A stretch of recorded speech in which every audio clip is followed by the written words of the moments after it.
So now the hard part begins.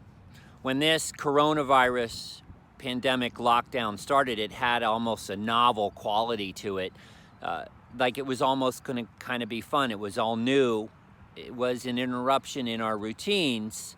But now we've been in it for what, 3, 4 weeks? And some of that novelty is starting to wear off as the reality of this new paradigm, our new lives, has started to settle in.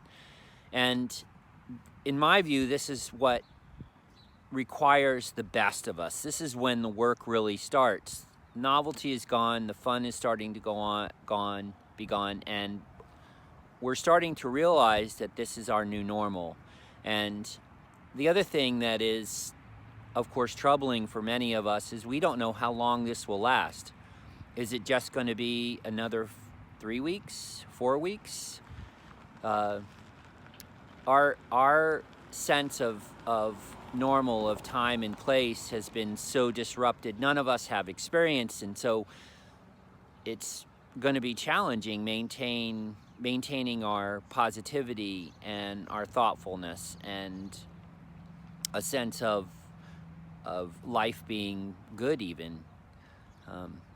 I was reminded of this when my 17-year-old stepdaughter wrote a post yesterday on her website about grief, and she lost her father 7 years ago next November and has continued to grieve. It was an enormous loss. Yet all the things that are happening with the shutdown also can cause a kind of grief. She's a senior, and like her classmates, she's missing out on many, many things which mark the passage of time as a senior. All these activities, banquets, just time in school with her friends, the prom, graduation, all these things that are a hallmark of this passage, this transition from high school to college, she and her classmates are missing out on. My 17-year-old daughter, also a senior, is missing out on this as well. And this kind of grief that is set in about missing all these things is similar to the grief that she felt in the loss of her father. And I have enormous compassion now, it's raised in me, for all these people who are grieving the loss of their lives. And it just makes me think about digging down deeper. That this is when the real work, because the novelty is no longer there, we are faced with our new reality, and what do we do with it? So I've leaned on even more this notion of not wasting this time, of finding something new, something worthwhile to do. Like a lot of people, I'm limited, severely limited in work.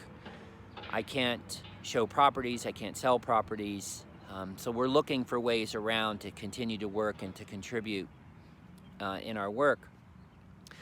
But I had this notion I was talking about with my wife this morning about my future self whenever this lockdown ends, talking to my current self and saying with gratitude, thanks for all you did to make the time worthwhile, or with chagrin at how I wasted this time and let it just frittered it away instead of doing something that would somehow enhance my life. I'm amazed at the interweb, how much the universe of information and opportunity lies there. And when this thing started, everyone was all la la la happy and positive about pick up a new skill, do something new, clean up the house, or do some work around the house that you didn't have the chance to do, or read that book, or pick up a language, all those things which, are in themselves great ideas, but only if we do them, not if we just pay them lip service. I would hate to be 4, 8, 10 weeks from now looking back and thinking that I had wasted this time and not put it to good use, because we'll never get it back. And there is a frustration, obviously, that the lives we knew, the lives as they were, are gone. We have a new normal. and we don't know when this thing will end. So I'm trying to put it to good use by focusing on my values and the things that are really important. Like I've talked about exercise being really important.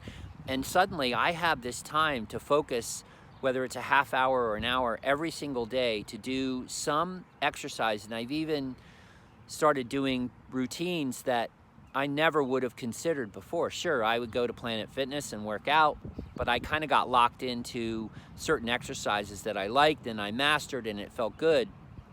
But what I realized is I wasn't challenging myself. And I would say that that would be my theme is every day, what can I do to challenge myself? And it requires some important things like putting it on a calendar for a limited amount of time and focusing on that activity for that amount of time so that I don't fritter it away. It's too easy to get locked onto TikTok as a time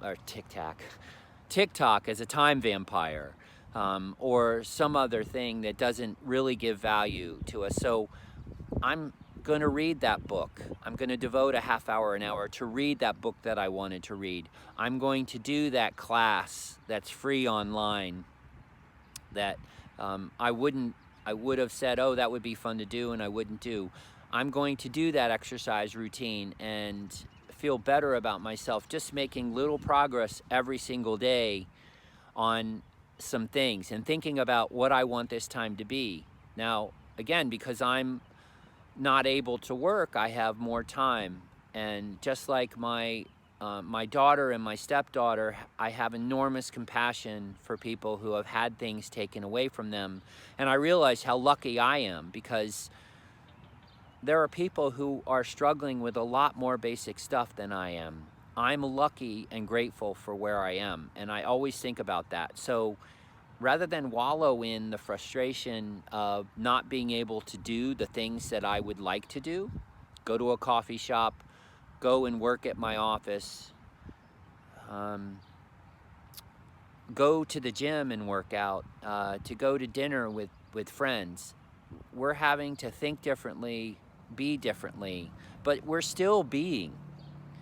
And that would be my message. I know these videos are kind of dumb and they're maybe a little bit self-serving, a lot of me, and I don't mean them to be.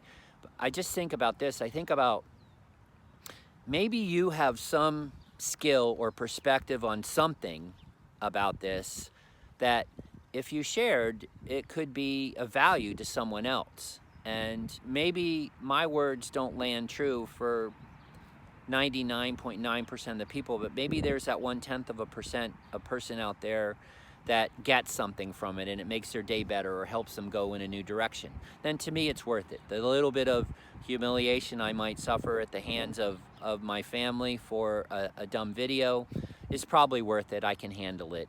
So here's what I'd say if you want to listen to my advice and what I'm doing is every day get exercise, every day get out in some fashion, whether it's walking the dog, just going for a walk for yourself, doing some yard work, whatever it is, get out. Also, I'd say every day do something new, explore something, even if it's 15 minutes on some subject that you might never have done. Learn to play chess, learn a language, learn how to fix a car. Just prep for a time that this will be over. If there's a book you like to read, you know, there are bookstores that are hurting and would love to ship you a really good book. Or you can download onto one of your devices and read. I have subscriptions now to things that I love to read that I wouldn't before.